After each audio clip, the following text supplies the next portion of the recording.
When did you know that your brother had a problem with heroin? He called me.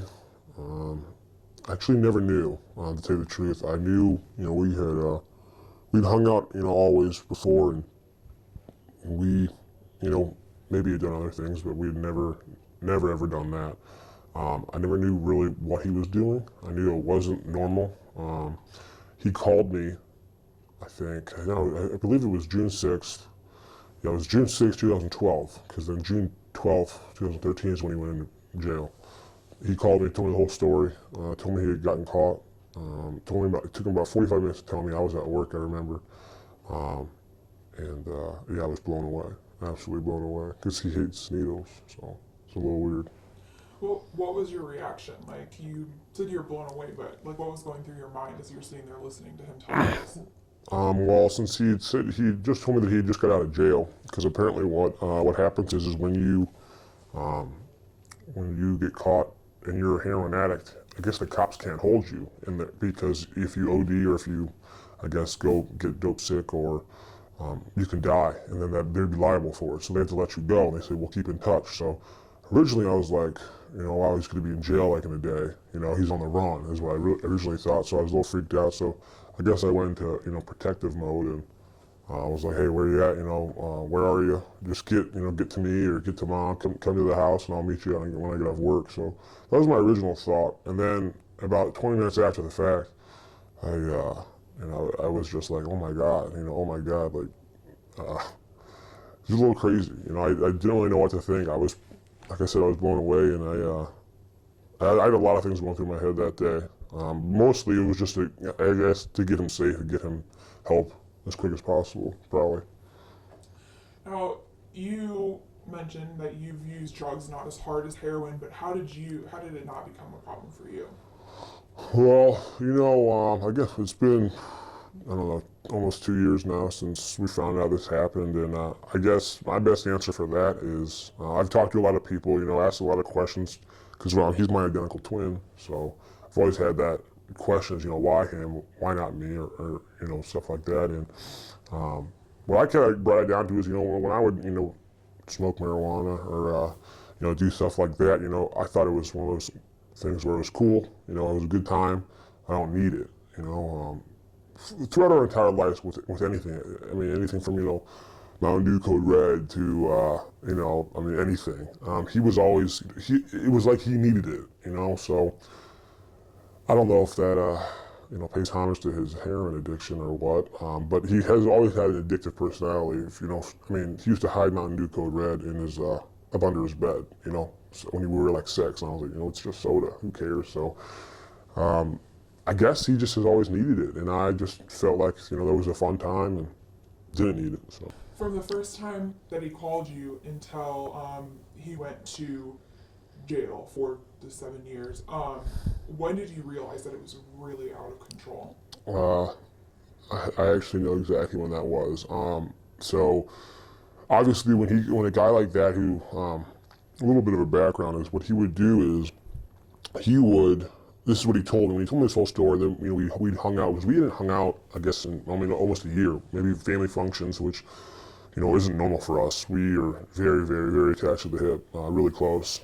I started dating this one girl, he started dating another, and I guess we went our separate ways, and we didn't talk at all that much. And when I tried to talk, he always had to go, blah, blah, blah, which really wasn't normal whatsoever.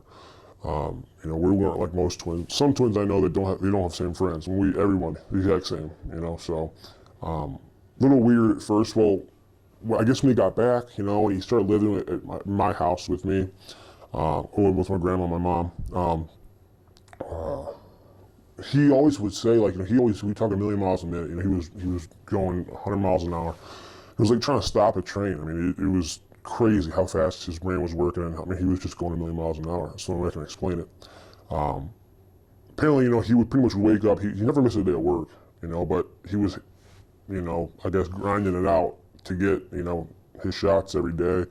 From the moment he woke up to the later, once he got off work, he'd go to his dealer, get it, bring it back home, and, everything revolved around that. So I could see how, he was always, going. And Really, the first time I thought it was a problem, I didn't really think. I thought he was cool. I thought he had quit. You know, he was like, I'm not into this anymore. I'm done. I'm done. And about 3 days after that, he kept wanting to take these showers in the weirdest times of the day. I was like, okay, you know, like there's something up. So, had brought him like a spoon and a needle and the whole shebang. And I'd never seen it before. To tell you the truth, I never did see the heroin. I had the spoon and the needle and then the little bag it was in. I never really looked at it. I just kind of like ripped it out of his hand and like punched him in the face. And then we threw it in the trash can out in the garage, you know, and then he was upset because he probably felt like, you know, a loser. And like he let me down or whatever. Yeah, once I saw that, you know, because he was chirping me and telling me that you know, it was all good, he was all done. And once that happened, I was like, wow, this is a little real. You know, this is a little heavy. I don't know if I can deal with this. You know, it was hard. But yeah, I threw it in the trash can out in the garage, and then that's when I knew it was a pretty big problem if he was going to be doing that, you know. Because we always had this kind of trust thing. I mean, we used to. I mean, I think we do now, but yeah, when that happened, you know, when he lied right to my face, that was a little.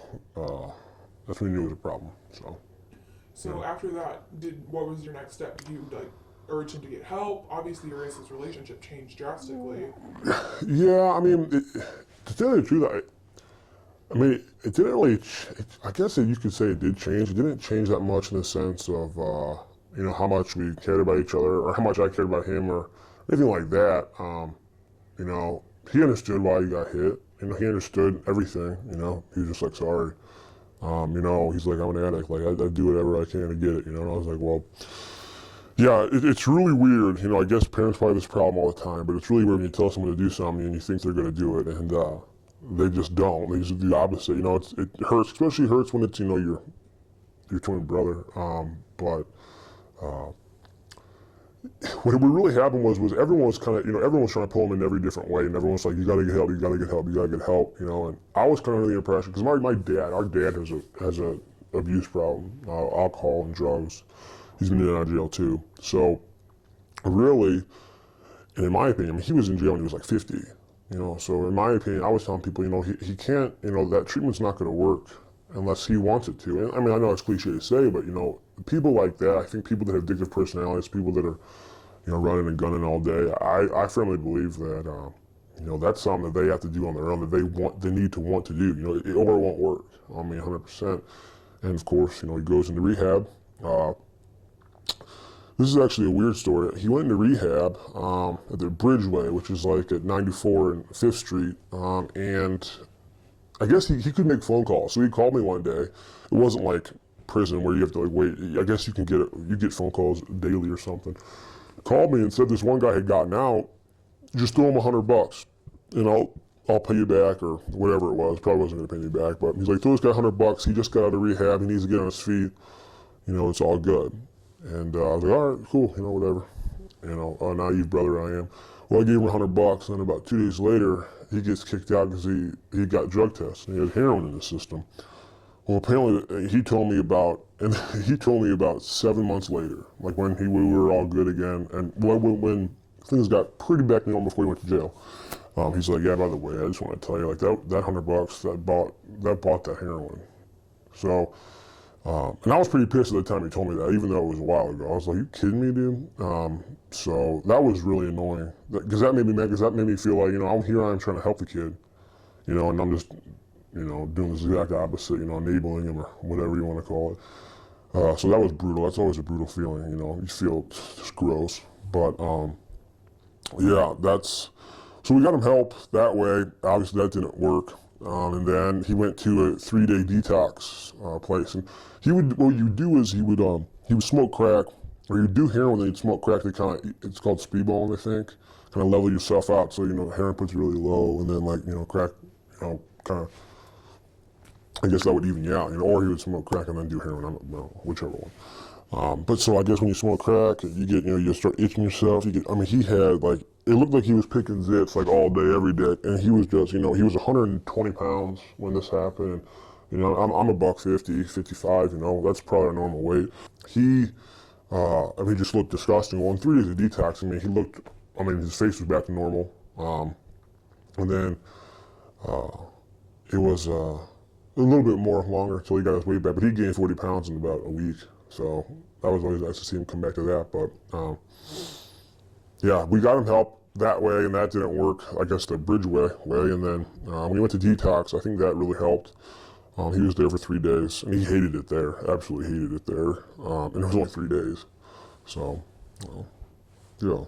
But to tell you the truth, after actually, I feel like I got kind of far away from your question, but after that detox thing, he actually quit cold turkey, straight up. Which I guess in the detox place, they pump you up with stuff to where it's the dope sickness doesn't really affect you as hard because they have like an IV on you sometimes. So I really don't know too much about that, but I'll tell you what is I don't wish like dope sickness on my worst enemies because it was one of the most disgusting things I've ever seen like in my entire life. I mean, obviously it's worse when it happens to your brother, but I mean there's still holes in the walls of my room.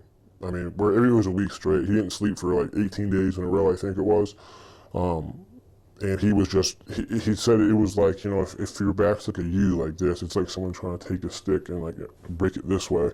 You don't sleep, you got restless legs. I mean, he was literally punching holes in the walls because he was like so miserable, which was, yeah, I mean, I couldn't watch that, I had to leave. I mean, it was pretty bad. And I don't know if he's one of the guys that had it worse or not, I really don't know, but I do know that the majority of people don't do raw heroin because like normal heroin is brown, looks like brown sugar. Like I said, this is just, you know, from the story. I guess what people do is they go to this thing called get Dorman, which is a sleeping pill. Like, you can get it at any Walgreens, and they chop it up, and it kind of, so that's what kind of gives you or it helps with the downness, I guess, and that's what makes heroin look white. But my brother was like, yeah, that's diluting my product. You know, I want to do the best shit. So he was doing like $300 shots of heroin into his arm, like just like 3 times a day. So it was costing like $900. He actually was stealing. He worked landscaping for some very, very, very nice houses in Ladue and Clayton. They had 22 accounts, 11, let me get my math right, 22 accounts. They had 13 in Clayton, and then the difference in Ladue. Ladue had cameras at their houses all around, so we never stole from Ladue house. So we always stole from the Clayton houses, one of which, I should say that actually. He stole from some very powerful people in the St. Louis area, actually, and stole, I think roughly in 9 months, just under, it was a lot of money. That's how he was supporting his addiction. And he never went without. He told me, he's like, in 1 year I never went without. You know, whether, you know, I was down to my last, you know, penny. And, you know, I had to do it that day, and I never went without. You know, I got, you know, he's like, it sounds awful, but call me lucky or what, but, you know, I never went without. I always got it, you know, whether it was, you know, through bad means or what, but I always got it, you know, because you know, it's a matter of life or death, you know, when you're in that mindset, you know, so you end up getting it, you know, and if you don't, you know, that's just not even a question. So, I mean, he said it was so bad to where, you know, he would on his way to his dealer, and he would be driving, and he would just be blowing stoplights, stop signs, everything, just driving like he was going on the road. He's like, because in my mind, if a cop pulled me over, and I would have told him that I was going to get my heroin because I'm dope sick, in my mind at that time, I believe that cop would have been like, oh, okay, you're right, I'm sorry, I totally didn't know you were doing that. He's like, I swear, he's like, I literally thought that cop would understand because of how desperate I was. He's like, so thank God no one ever pulled me over. Now, to me, you know, like, if it's someone close to you, a best friend, even just a brother, sister, like, it's going to affect you. But this is your twin brother. So, like, how has this changed your life, too? Well, it's changed it pretty much in every way possible, honestly. You know, financially, emotionally, you know, I mean, there was so many nights in that year when I didn't really know what was going on. I mean, I knew something was up. Why I didn't, you know, go and try to find out more, I don't know. It was because, you know, I knew maybe it's because I knew that, I would have had a bad reception if I went. I think our relationship would have been ruined for sure. He could have, he definitely could have died without me going down there, which would have been the worst of the worst. But he actually even told me, it's a good thing that you never came down there because I would have just, made you feel like the worst, like the biggest idiot ever, which he did on the phone. I mean, there was nights where I cried myself to sleep. I hate to say it, but I cried myself to sleep numerous nights, like with my girlfriend by me or without me, or without her. Right, because I just didn't understand. I mean, I had no idea how to handle a situation like that. It was absolutely worst time of my life. It got me pretty good, and then you got, your mom and your whole family and your dad, looking to you to, because you're his, closest person, looking to you to fix it, Not that they were all trying to look at me to fix it, but they obviously were, asking me the most questions, like, what is he doing, what happened, and that just got, us in a tiff, so, yeah, it hurt, financially. I supported him, for the whole year, which was, you wouldn't expect, that's why I don't have a kid, because I couldn't support someone else, but I did the best I could, and I think, overall, I think that helped them, for sure. So, yeah, but I mean, it affects me today, I mean, it sounds bad, but you almost feel like you're going through the motions. I mean, I know that some people, when they lose a loved one or family, or, or they have someone in jail, they might think that's dramatic, but, I was a twin. I still am. And, we were inseparable for 21 years.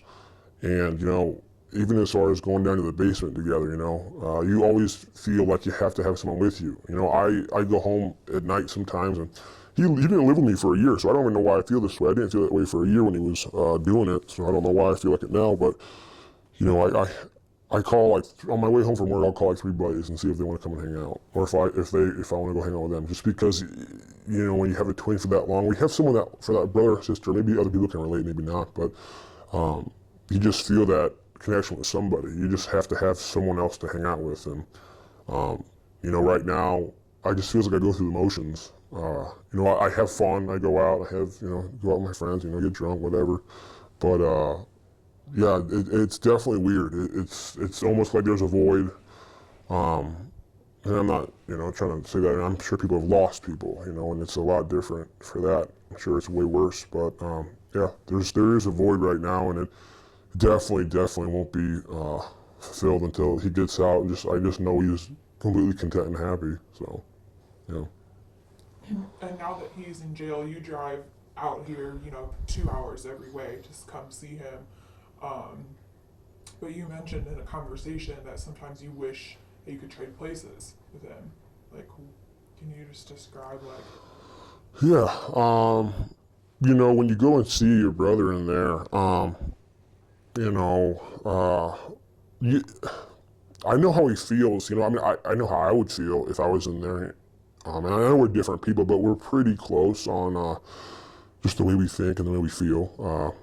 Well, I guess not with drugs, but with most other things. And yeah, at first when he went to county, which was in St. Louis, I went and sat out like an idiot. I went and sat outside the jail, and because I didn't know what else to do, because I didn't want him to know. At first, I didn't want him to know that I was having fun. I was just hoping that he would look down from the window and see me there and be like, all right, cool, I'm not missing out on anything, and that's how you feel at the time, But then you kind of think about it, wait, unfortunately, I didn't do anything wrong. He did, and it wouldn't be right for him to not have to serve his punishment, unfortunately, And I've realized that now, but it's taken me, he's been in for almost a year now, and it took me a good 6-7 months to realize that. That was probably the hardest thing for me. Is just being able to just kind of live my life, and know that it just kind of dropped that guilt, which I still don't think I've fully dropped it. So I feel like I could have maybe still stopped it, But Yeah, it's definitely kind of you know, it definitely sucks for the most part. So driving it. I guess that's what it comes down to. Is this least I could do. Is drive 2 hours to come see you. Um, I guess so. Yeah. Why do you feel guilty though? Just because you didn't see it and you think you should have saw it, or Well, I mean, not only that. I guess it's a couple of things. You know, I feel like if I would have gone down there and tried to stop him, I may have could have made a difference, and nipped it in the bud before he went to prison. But then again, he tells me, whether he tells me this to make me feel better or whether he tells me this because it's the truth. He says, you would have been, I would have, eaten you alive. I would have yelled at you, told you to get away, made you feel like a complete idiot, and then you probably would have ruined our relationship. So he says that wouldn't have worked. And whether he's the type of guy that would say that just to make me feel better. But who knows? And the other thing is, throughout our whole life, you know, he's always been the guy. He's always been the guy who, we both think the same way, but he verbalizes it.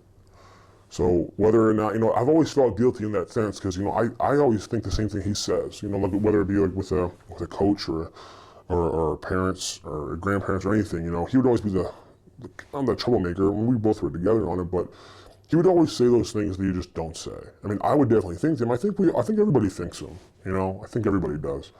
But not everybody says them, and I think that's the difference between him and I. But I always felt guilty because, if he wouldn't have been there, would I have said it? Would I have said those things? Would I have done those things? I don't know. So that's why I always guess I feel guilty. And, he's my brother, my best friend, my twin, I'm going to feel guilty, if one of my best friends is in jail, I feel guilty about having fun sometimes. So I just think it's just heightened with this situation.